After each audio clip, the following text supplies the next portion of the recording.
जय परमेश्वर, जय परमेश्वर, जय परमेश्वर। परमेश्वर हमारी फरियाद सुनो और बनियों का पाप सुलाने में हमारी मदद करे, क्योंकि गरीबों का तारने वाला परमेश्वर होता है। जय परमेश्वर, जय परमेश्वर, जय परमेश्वर। बड़ा वो किताब मुफिद आम मौसम व जगत हितकारणी अज तसनीब सा अनूपदास मुत वतन मुलक मारवा। यह जगत हितकारणी जिसको श्री अनूपदास प्रिंटिंग प्रेस सावणी अरमपुरा में छाप के प्रसिद्ध किया।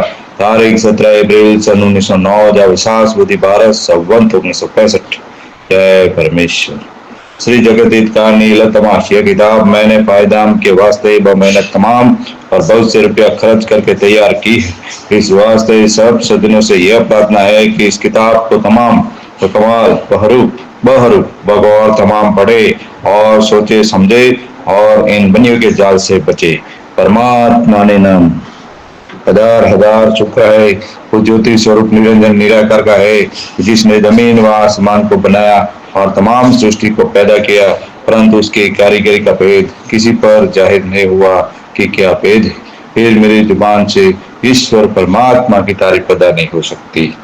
जय परमेश्वर, जय परमेश्वर, जय परमेश्वर।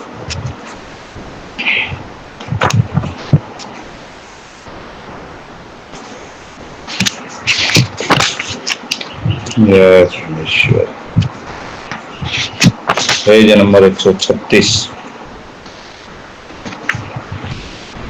और अपना राक्षसी पाप तमाम जहान को गारत करने के लिए रात दिन करा है कि जिसके सबब से राजा बादशाह के लड़के मैं रैयत के ऐसे तंग हाल हो रहे हैं कि जिन्हों को रोटी कपड़ा भी नसीब नहीं होता, बल्कि साग तरकारी वगैरह से या कंगा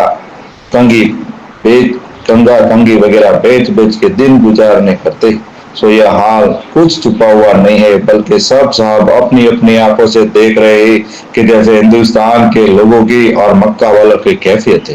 परंतु इन सौदागरों ने राजा बादशाहों के ऊपर और रैयत के ऊपर जरा भी ख्याल नहीं किया कि इन राजा बादशाहों ने हमारे साथ में ऐसे ऐसे सलूक किए हैं कि जिसके एहसान क़यामत तक नहीं छूट सकते और न एहसानों को हम अपने दिल से भूल सकते हैं। परंतु उन एहसानों को सौदागरों ने भूल करके उन सलूक के अवध में यह नतीजा सब संसार के लोगों के लिए जाहिर किया है, जिससे साल ब साल जादू के सबब से इन सौदागरों के राक्षसी पाप से संसार के लोग गारत होते चले जाते।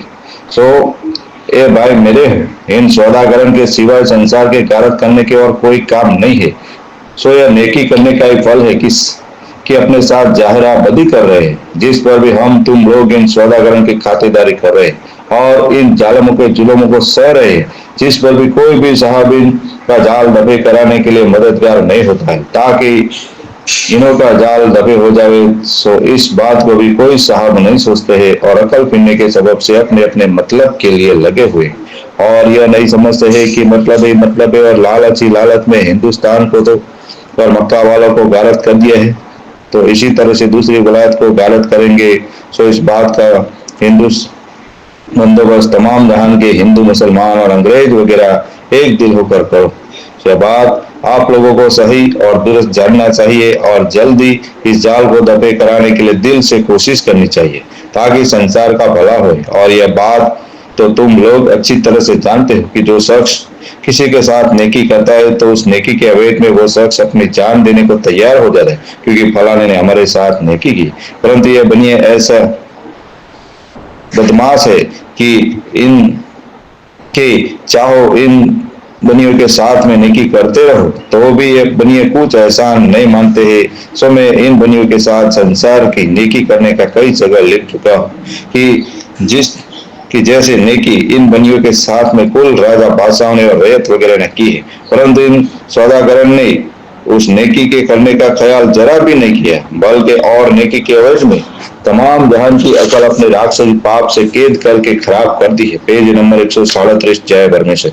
जिसका दुरुस्त करना मुश्किल हो रहा है और इसी राक्षसी पाप के जादू से कुल माल और अपने काबू में कर लिया है और इसी सबब से इन सौदागरों की दुकानें दूसरी वलायतों में वास्ते धन काबू में करने के लिए गए हुए, सो वहां पर भी ये सौदागर महात्मान इसी तरह से करेंगे कि जिस तरह से हिंदुस्तान में किया है, इसी तरह से दूसरी वलायतों में भी करेंगे। इसे मैं इन सौदागरों के जाल से वाकिफ करता हूँ और कह रहा हूँ, क्योंकि कुल बनिए अपनी अपनी दुकानें ले जा करके पाप के करने वालों के शामिल होके ज्यादा पाप कराया जाता है, क्योंकि यह बनिए ऐसे है कि मिल के तो मिले रहते हैं और राजा बादशाह को आपस में लड़ा के मार देते हैं और धन अपने काबू में कर लेते हैं, क्योंकि हिंदुस्तान का धन इन बनियों ने लोगों की अकल ठेर करके अपने कब्जे में कर लिया है और दूसरी वलायत में भी पहुंचे गए। सो संसार के लोग कहते हैं कि सौदागर बनिए दूसरी वलायतों में जाते रहते और धन को काबू में करके लाते, परंतु इन्होंने कैसी अकलमंदी की है कि गरीबों अमीरों को मिलके तो मिले रहते हैं और गरीबों अमीरों को आपस में लड़ा कर मारते हैं और आप अलहदा के अलहदा रह जाते हैं। सो देखो भाई कि जिस तरह से हिंदुस्तान का धन अपने काबू में कर लिया है, उसी तरह से दूसरी विलायतों का धन अपने काबू में कर लेंगे। सो ये बनिए अपने अकल से धन को तो धन काबू में कर लेते और सब संसार के दिलों में और संसार की औलाद के दिलों में ये महाजन लोग मीठे और प्यारे सुस्ते और तमाम जहान के लोगों को और रेत वगैरह को और उनकी औलाद को अपने राक्षसी पाप से जादू से गारत कर दे और जो कि गारत करने के सबब से बाकी रहे उनको अब गारत कर देंगे, क्योंकि ये बनिए संसार के नाम से और जमीन माता के नाम से अलग पाप करा रहे। चीज की खबर किसी राजा बादशाह और रैयत वगैरह को नहीं है। अलावा इसके इस जाल की खबर अभी तक अंग्रेजों को और दूसरी वलायत के लोगों को बिल्कुल नहीं है। अगर अच्छे खबर होती कि ये बनिए राजा बादशाहों के नाम से राजा बादशाहों के बच्चे गारत करने के लिए पाप अलग करा रहे हैं, जब तो संसार के लोग और राजा बादशाह एक दिल होकर इन सौदागरों को औलाद को भी गारत कर देते और फिर हरगिज हरगिज इस पाप को नहीं चलने देते, परंतु इन बनियों ने तो सबकी अकल को अपने राक्षसी पाप से भ्रष्ट कर दी, जिससे इन बनियों का राक्षसी जाल किसी राजा बादशाह और संसार के लोगों को मालूम नहीं होने देते। Page number 138। जय परमेश्वर। और जो मैं इन सौदागरन के जाल से राजा बादशाहों को वाकिफ करता हूँ, तो यह सौदागर बच्चे अपने राक्षसी पाप से उनकी अकल को फेर करके उन्होंने मुंह से ऐसी ऐसी बुरी और बेजा बातें कहलाते हैं कि साध अनूप दास ने। Page number 138। जय परमेश्वर। जो संसार में बनियों के जाल को प्रकट किया है और जाल जाल पुकारता फिरता है, सो साधु को वहम हो गया है, परंतु राजा बादशाह यह ख्याल नहीं करते हैं कि यह फकीर है और इसको रोटी कपड़े की कुछ परवाह नहीं है और न किसी तरह का लालच है और ना इसके औरत है और ना बल बच्चे है कि जिसकी वजह से कुछ फेल अपने मतलब के लिए करता होगा। सो इन बातों में से एक भी मुझ में नहीं है। सो इस बात को सभी हिंदू मुसलमान जानते हैं, कुछ मेरे लिखने की भी जरूरत नहीं है। हाँ, मुझको यह काम करना जरूरी बात है कि जिस सूरत से कुल जहान की औलाद को सुख प्राप्त हुई और किसी किस्म की बीमारी नहीं हुई और कच्ची उम्र में नहीं मरे और पूरी उम्र पाके मरे।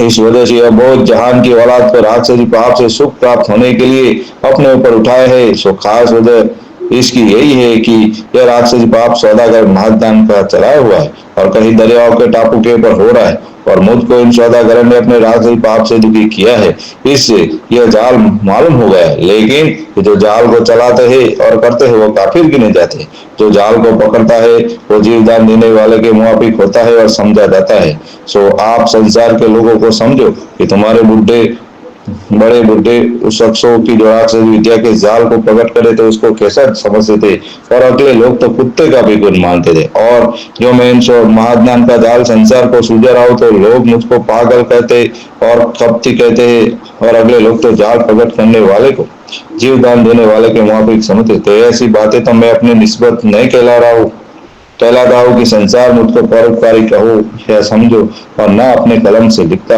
और ना मैं अपने को किसी के लायक समझता हूँ, परंतु मेरे को ऐसी ऐसी बातें भी तो मत कहो कि सीढ़ी और पागल और इसको वहम हो गए। सो संसार को तो कुछ दोष नहीं है, उनको तो रात से पाप से ऐसा ही है महाजन सुझाते और संसार कहता है जो जिस का हाल वेद शास्त्र में तमाम जहान के लोगों को मालूम हो सकता है कि राक्षसों की चोरी पकड़ने वालों का कितना कुरब है। वो पूरब है। मैं अपनी जुबान से इस नाचित बात को अपने हेड कलर से क्या लिखा हो। जय परमेश्वर, जय परमेश्वर, जय परमेश्वर। आज 3 पेज की रिकॉर्डिंग भेजी है और हर रोज 3-3 पेज की रिकॉर्डिंग भेजता हूँ, उसको जरूर जरूर सुनना और अपनी अपनी औलाद बचाने के लिए सब संसार के लोगों से हाथ जोड़कर अर्ज करता हूँ कि इस किताब जगत कहानी के मजमून को अच्छी तरह से पढ़ करके बंदोबस्त करे, ताकि तुम्हारे घर में और संसार की औलाद के घर में और इस जमीन माता में सदा सज्जन हो जाए और सबकी बुद्धि दुरुस्त हो जाए, सब जीवन उन परम दयालु परमेश्वर के ध्यान में रहे। जय परमेश्वर, जय परमेश्वर, जय परमेश्वर। जिस भाई को यह किताब चाहिए तो पीछे दिए गए नंबर पे संपर्क करें। मोबाइल नंबर बोल रहा हूँ 89 0 56 53 801। एक बार फिर से मोबाइल नंबर बोल रहा हूँ 89 0 56 53 801। जय परमेश्वर, जय परमेश्वर।